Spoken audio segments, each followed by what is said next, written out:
បាទថ្ងៃនេះជិះម៉ូតូមកធ្វើការបាទហើយឆ្លៀត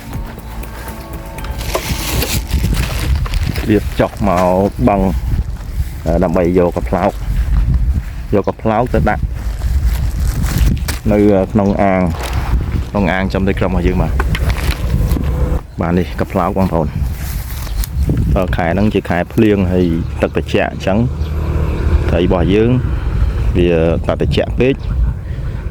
វាពិបាកជាពិសេសកូនត្រីគឺវារស់បានតិចអញ្ចឹងថ្ងៃនេះឆ្លៀតចុះមកបឹងជិះកាត់តាមផ្លូវធ្វើការហ្នឹងក៏ចូលមកដើម្បីរើសយកកផ្លោកមួយចំនួនទៅដាក់ក្នុងអាងកូនត្រីរបស់យើងបាទ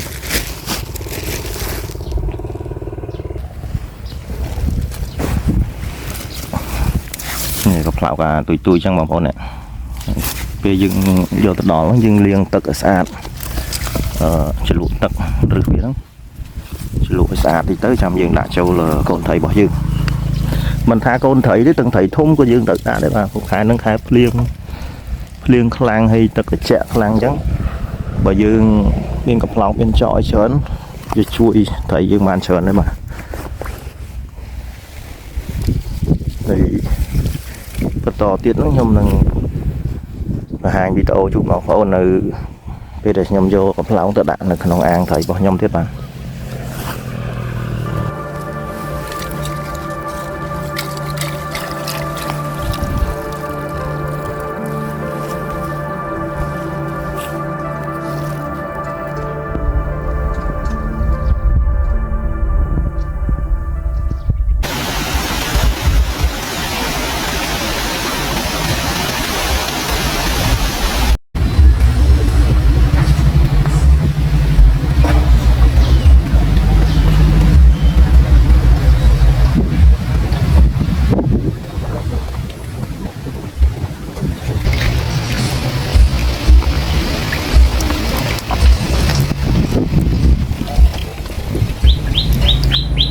បាទជម្រាបសួរពុកម៉ែបងប្អូនបាទថ្ងៃនេះខ្ញុំមានវីដេអូមួយមកបង្ហាញជូនពុកម៉ែបងប្អូនពីការ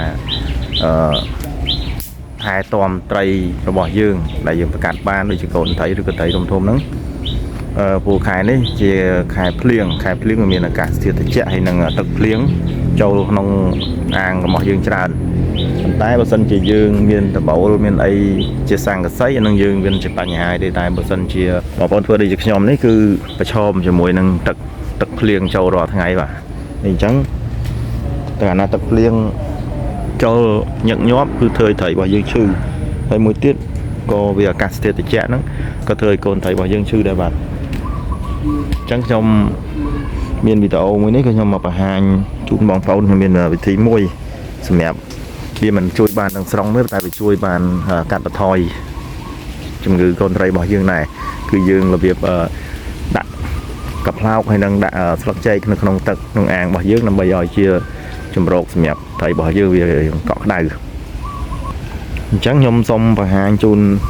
បងប្អូនទាំងអស់គ្នាដែលជាអ្នកចាំត្រីហ្នឹងបើសិនជាបងប្អូនមានចាំនេះដូចខ្ញុំអញ្ចឹងនៅក្រោមដើមឈើឬមួយក៏កកស៊ូខ្មៅនេះដកមានដបូលអញ្ចឹងបងប្អូនធ្វើដូចខ្ញុំនេះបងប្អូនដាក់កផ្លោកចឹងមកហើយនឹងមានជាសារាយនេះបាទកផ្លោកហើយនឹងសារាយហើយជាពិសេសមួយទៀតនោះគឺស្លឹកចេកបាទស្លឹកចេកនេះខ្ញុំដាក់កផ្លោកចឹងនេះស្លឹកចេកបាទស្លឹកចេកហ្នឹងគឺយើងមូលម្ដុំធំមកហើយយើងដាក់ចូលក្នុងទឹកទៅក្នុងស្លឹកចេកនេះដែរមានអត្ថប្រយោជន៍ជួយការពារជំងឺត្រីរបស់យើងបានមួយភាគដែរបាទវាដូចជាស្លឹកឆាតចឹងជួយបាត់ខ្លះមិនថាជួយបានទាំងស្រុងទេជួយបានខ្លះបាទហើយស្លឹកចេកហើយនឹងកផ្លោកហ្នឹងក៏វាធ្វើឲ្យទឹករបស់យើងហ្នឹងស្អាតវាច្រោះយកកតិចអាចត្រីអាចអីហ្នឹងគឺកផ្លោកវាជួយតោងយកអាចត្រីហ្នឹងអញ្ចឹងធ្វើឲ្យទឹកយើងថ្លាស្អាតដែរបាទ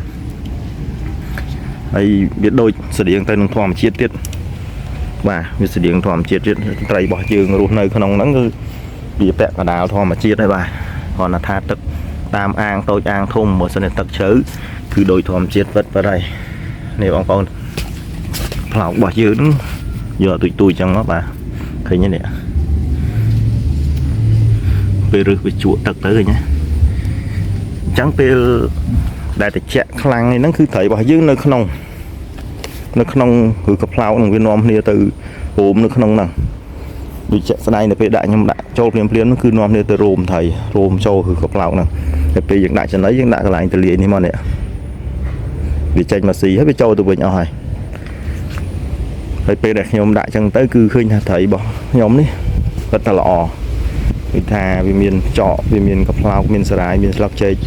ហើយពេលឲ្យស៊ីមកគឺវាល្អហ្មងត្រីមើលទៅដូចរហ័សរហួនហើយលែងសូវឈឺកាលមុនឈឺច្រើនណាស់បាទនេះតាអាងធំនេះក៏ខ្ញុំដាក់ដែរបាទនេះសិតតែខ្ញុំដាក់ផ្លោកទាំងអស់ចឹងពេលដាក់ចឹងទៅគឺត្រីយើងល្អជាងតែខ្ញុំពីមុនខ្ញុំអត់បានដាក់កផ្លោកហ្នឹងទេខ្ញុំដាក់វាលហ្នឹងទឹកហ្នឹងឆាប់ល្អហើយទឹកដែលនៅខាងលើហ្នឹងវាមានដូចជាជាតិម្សៅអញ្ចឹងបាទអណ្ដែតពេញទាំងអស់ដល់ពេលខ្ញុំដាក់កផ្លោកអីចឹងមកគឺទឹករបស់យើងថ្លារហូតថ្លាហើយនេះកូនត្រីច្រើនបងប្អូនកូនត្រីរបស់យើងគឺវាហាលជុំវិញនឹងកផ្លោកហ្នឹងហើយស្លឹកចេកខ្ញុំដាក់នៅស្លឹកចេកតែដាក់អញ្ចឹងហើយ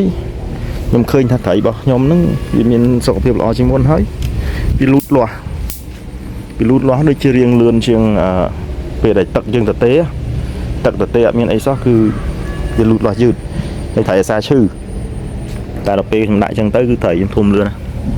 ហើយមើលទៅរហ័សរហួនដូចជាទៅថាវាមានសុខភាពល្អអាហ្នឹងគឺរបៀបយើងដាក់ថែទាំត្រីនៅក្នុងអាងដែលយើងបង្កាត់បានហ្នឹងចំពោះខែភ្លៀងបាទហើយនេះកំពុងនិយាយហ្នឹងឥឡូវបងប្អូនមើលនេះធ្លាក់ខ្យល់មកទៀតហើយបាទធ្លាក់ខ្យល់មកល្ងឹតទៀតហើយបងប្អូនមើលទៅល្ងឹតឆឹងទៀតហើយអញ្ចឹងមួយថ្ងៃហ្នឹងគឺភ្លៀង2-3 ដងឯណោះក្នុងមួយថ្ងៃហ្នឹងភ្លៀងរាំងអញ្ចឹងទៅភ្លៀងទៀតឥឡូវល្ងឹតទៀតហើយបាទល្ងឹតទៀតហើយអញ្ចឹងបានជាត្រីរបស់យើងដែលចិញ្ចឹមដូចខ្ញុំអញ្ចឹងនេះនៅក្រោមដើមឈើក្រោមស្បៃប្រក់អញ្ចឹងគឺប្រឈមជាមួយនឹងទឹក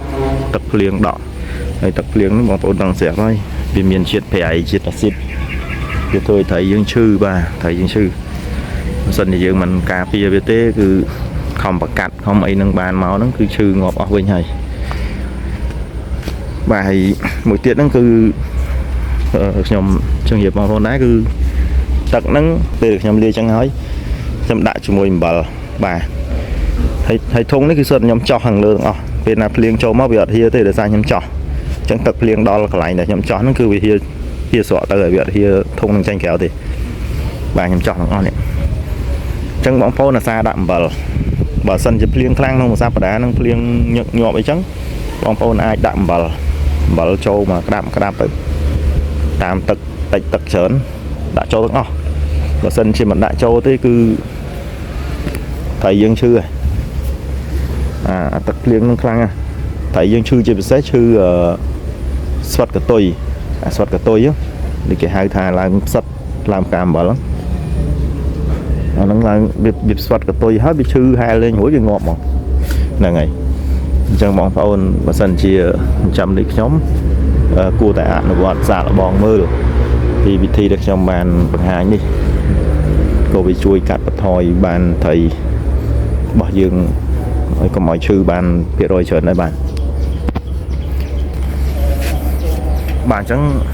វីដេអូរបស់ខ្ញុំគឺមានប៉ុណ្ណឹងអ្វីដែលខ្ញុំចង់បង្ហាញជូនបងប្អូនហ្នឹងគឺសម្រាប់តែបងប្អូនណាដែលចាំដូចខ្ញុំនេះក្រោមដើមឈើហើយគ្មានដបូលមានអីចិត្តណាអាហ្នឹងខ្ញុំប្រាប់ពីវិធីហ្នឹងតែបើបងប្អូនយើងចាំក្នុងម្លប់ក្នុងរោងបកសង្កសីក្នុងអីទេវាមិនទៅខ្វល់រឿងហ្នឹងទេហើយបើចាំដូចខ្ញុំនេះអាចសាកល្បងបានព្រោះមុននឹងខ្ញុំធ្វើនេះគឺត្រីរបស់ខ្ញុំវាមានសុខភាពអត់ស្រួលចង់ឈឺវាចង់កតុយស្វិតហើយទឹកអាស៊ីតចូលខ្លាំងទៅគឺវាធ្វើត្រីរបស់ខ្ញុំហ្នឹងណែតមកនៅទៅលើទឹកឯងអត់ចោះក្រោមតែខ្ញុំមើលទៅដូចវាអត់ស្រួលអញ្ចឹងខ្ញុំក៏បានសាកល្បងខ្ញុំទៅយកកផ្លោកយកមកដាក់ចឹងមកតែបើសិនជាអាងយើងធំជាងហ្នឹងទៀតrấtល្អ đã có lao chớn cứ lõ lật chay mà đom mau hay gặp lao đã tôi nhọc cháo nó tật chui tật riêng tật xa thiệt chui tật xa thiệt thì thấy bỏ dương có lụt loa vì stress chỉ mùi nâng tật bài về miền xẹp tại tật liền châu rồi mùi có tật chả năng vì như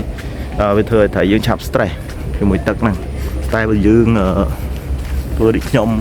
hẹp nắng tại dương stress thì bạn nè cứ việc cất ha việc ôn nơi trong phòng chết á niệm một con nhé một con mơ đấy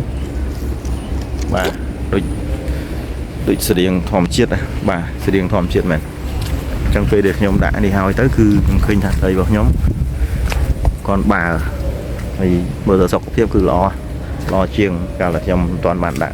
gặp lao hay là lạc cháy nằm bà chẳng bị đổ bọc nhóm cứ miên là vẫn đang tới hay